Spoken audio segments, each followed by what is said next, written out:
trois séries de questions qui ont été posées. La première, Justin a demandé qu'on dit que le GMC n'existe plus. Alors, je commence par là. J'ai moi aussi entendu cette énormité-là sur les radios.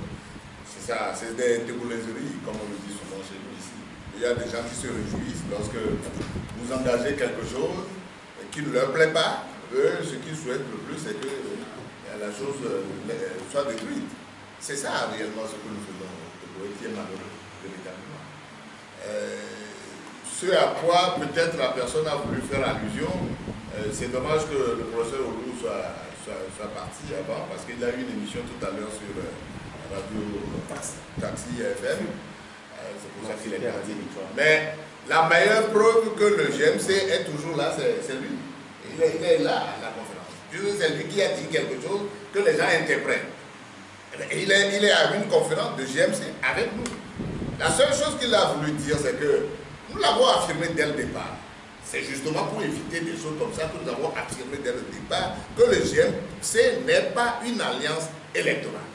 Parce que nous savons que lorsque vous entrez dans cette discussion pour constituer des alliances, c'est toujours compliqué. Et lorsque vous focalisez votre regroupement sur une alliance, et vous dites que c'est une alliance, tant que vous le réussissez, dès que vous ne réussissez pas l'alliance, le regroupement disparaît. Et nous n'avons pas voulu faire cette expérience douloureuse du passé. C'est pour ça que nous avons voulu séparer la mission du GMC, qui est une mission de réveil des consciences de tous les Togolais qui sont en train de dormir aujourd'hui. On voulait le séparer des élections. Et c'est ce que nous avons fait.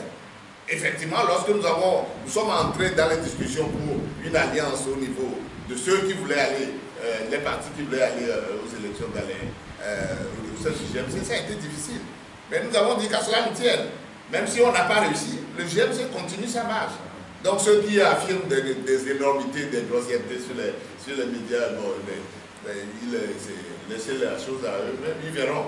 Ouais, à travers cette conférence, à travers les activités que nous allons faire dans le futur, lui montreront que le GMC est debout et va être encore plus renforcé dans le futur compte tenu de ce qui nous attend aujourd'hui en matière de réveil des consciences. Alors, vous avez demandé si on est en train d'entrer dans un changement de régime. Tout à fait. Lorsque on vous a dit tout à l'heure que nous sommes dans un régime présidentiel ou semi-présidentiel, c'est selon, et qu'aujourd'hui ce qu'ils nous proposent, c'est d'aller à un régime, c'est-à-dire au parlementarisme, c'est-à-dire un régime totalement différent de ce que nous pratiquons aujourd'hui. C'est effectivement un changement de république. Donc on va quitter la 4e république pour aller vers la 5e. Voilà. Alors, quelles sont les conséquences? Oui, les conséquences vont être énormes. Parce que l'habitude que nous avons aujourd'hui au Togo, les Togolais ont appris depuis au moins la Constitution de 92 à aller voter pour le chef de l'État. C'est ça notre habitude. Aller à un suffrage pour aller choisir le président de la République. Mais on nous dit aujourd'hui que la proposition qui est faite, si elle est adoptée, non. Personne ne connaîtra comment le président est choisi. C'est les députés qui se réunissent dans une salle et on vous dit sans débat. Et ils se réunissent sans débat. Et c'est ça la grossièreté. Je ne sais pas ceux qui ont proposé la chose, s'ils se sont bien réveillés ou s'ils réfléchissent. On va se réunir, on va dire, on ne fera pas de débat. Et puis après, on vous balance quelqu'un en vous disant que c'est lui qui est le président de la République. Et c'est le même Parlement qui va vous choisir un président, le chef du gouvernement. En réalité, le chef du gouvernement qui a la plénitude du pouvoir, c'est lui qui va gouverner véritablement. Le président de la République ne deviendra qu'un inaugurateur de chrysanthème. Bon, lui, voilà, il est là pour voilà, pour jouir du pouvoir. Il va jouir du pouvoir. Mais ce qu'ils sont en train de faire, en réalité, c'est une manière de nous bluffer. Supposez une seconde, je prends la chose par hypothèse, qu'il aille jusqu'au bout de ce qu'ils sont en train de faire, et que demain, l'Assemblée se réunit et dit, mais monsieur le président de la République, monsieur Faure, vous demeurez président de la République, on vous choisit pour 7 ans. Et qu'on choisisse un chef du gouvernement. Est-ce que vous imaginez que le Faure va être présent là, comme président? On va dire que lui, il n'intervient dans rien, il va être juste le décor, et que c'est le chef du gouvernement véritablement qui va gouverner le pays. Vous l'imaginez? Non, c'est une manière de nous tromper. C'est une manière de nous tromper. Et lui va être là, on va dire que c'est pour justement vous amadouer, pour que la pilule passe, que lui ne fera plus rien. Il est là juste pour le décor, mais en réalité, c'est lui qui va tirer c'est lui qui a la manette. C'est lui qui va diriger le pays. Et il n'a même pas le courage de ce qu'il a envie de faire. Donc c'est pour ça que nous devons tout faire pour leur barrer la route. Ça, c'est important, là où on est arrivé.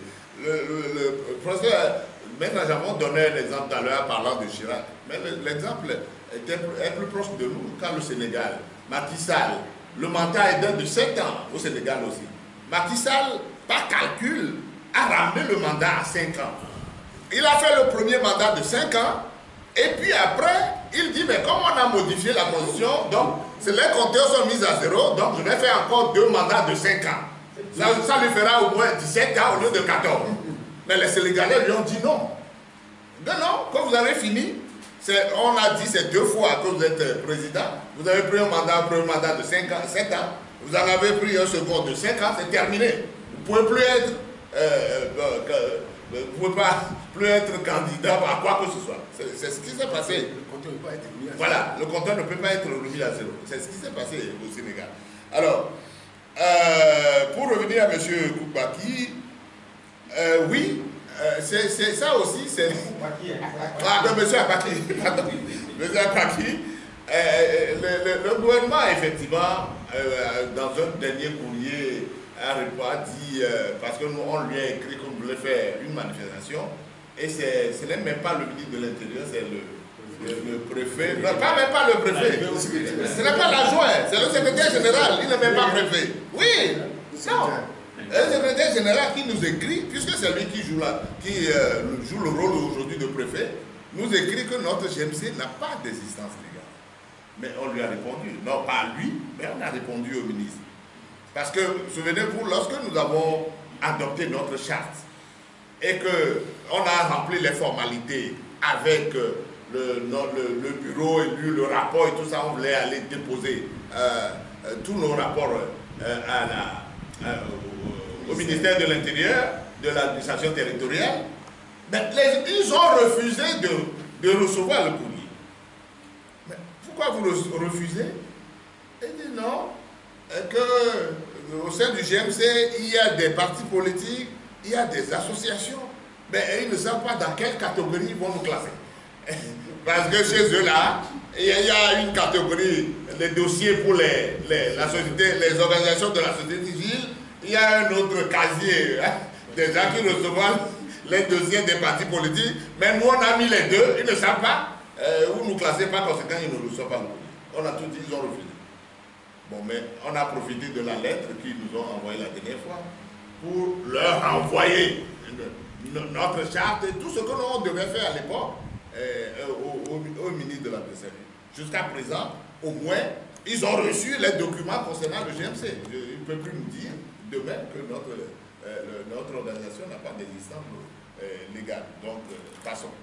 La meilleure preuve est que nous existons légalement, c'est pour ça que nous faisons une conférence de presse ce matin. Alors, la deuxième question que vous avez posée, M. Abaki, vous devez demander, j'ai juste saisi le mot si rien n'est fait. Ça veut dire que qu'est-ce que vous allez dire? C'est Robial. Alors, la question que vous me posez, moi ça me gêne. Vous êtes Togolais, vous me demandez qu'allez-vous faire? Mais posez-vous la question, qu'allons-nous faire? Parce que je n'aime pas ce genre de questions. Nous sommes tous interpellés. Le Togo est en danger, tous les Togolais sont concernés. Alors, lorsque vous regardez certains, vous dites qu'allez-vous faire? Qu'allez-vous faire? Qu'allons-nous faire? Posons-nous la question. Parce que la question est aujourd'hui, la situation est préoccupante pour nous tous. Et c'est nous, ensemble, que nous devons réfléchir. Les partis politiques feront leur part, les organisations de la société civile feront leur part, mais les citoyens, dans leur ensemble, doivent faire leur part. Et si nous ne sommes pas tous regroupés, debout, barrer la route à ces gens-là, on croit que c'est certain. Comme ça se passe souvent dans notre pays ici, si on pense que c'est seulement ça concerne certains, non, ça ne marchera pas. Au moins pour une fois, là, disons-nous que cette affaire-là, c'est notre affaire à nous tous, mais aidons-nous à le régler ensemble. Voilà, moi c'est ce que je veux dire.